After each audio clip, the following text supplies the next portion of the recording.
The boy survived, as boys sometimes do, for years on and off the streets. He did many things, saw many things, suffered many things. A few of them left scars, and a lot of them made for good stories, but we don't have time for any of those right now, because right now it is later. Years. And the boy, 12 now, almost 13, squats, fingers gripping the crumbling concrete between his two small shoes, on the low wall at the edge of a roof 6 stories up.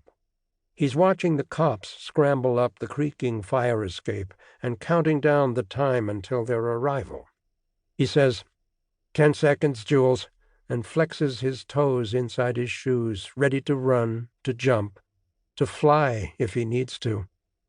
Jules says, I know. And I'm being generous. I know. Jules is big and strong and just a bit older than the boy. They've found the door they need to go through, one they'd scouted the night before and the night before that. On those nights there was no lock. Now there is, because that's just the way life works. Things only go wrong when it really matters. Mouse looks past Jules as he pulls at the lock and rams his shoulder into the door. She says the boy's name, and he glances back at her and smiles quickly, as if to tell her not to worry. Not about any little thing, ever. He pulls up the scarf he wears over his head, covers his mouth and nose, smothering that smile. But Mouse knows it's still there. The cops are upset, yelling up the fire escape at the boy crouched there watching them. They're angry at being made to run and climb and jump. If they make it to the roof, they won't be wagging their fingers and scolding the boy and his friends. The police will break their bones with lead-weighted clubs and then throw their bodies off the roof to smash on the pavement below. Slipped while fleeing. All 3 of them. Tragic, of course. The boy is fine with this. He understands the rules and plays by them, too. He'd been up on the roof by himself before all this, had brought his wrenches and loosened all the rusted bolts that secured the top of the fire escape to the roof. 2 seconds of work and 1 good shove. That's all it'll take to send the whole thing crashing down. He has the wrench in his hand right now, has already adjusted the bit so it will fit neatly over the heads of the 2 bolts. 5 seconds. I know, says Jules. Mouse, my tools. Mouse hands him a chunk of rock from the roof, a little stub of twisted rebar sticking out one side, like a hammer. Jules weighs it in his hand. He says, nice.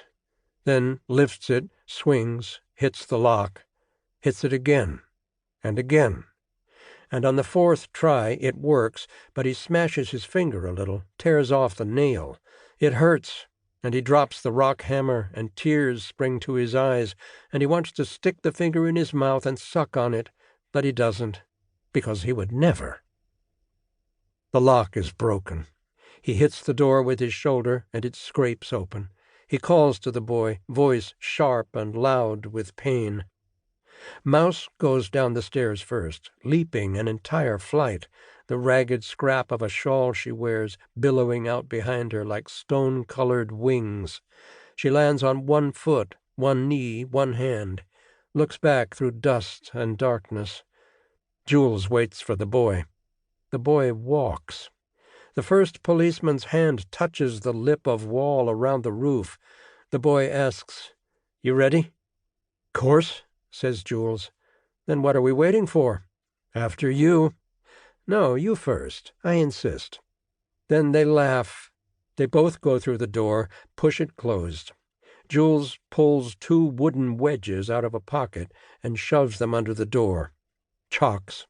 He hammers them in with the palm of one hand, then kicks each one for good measure.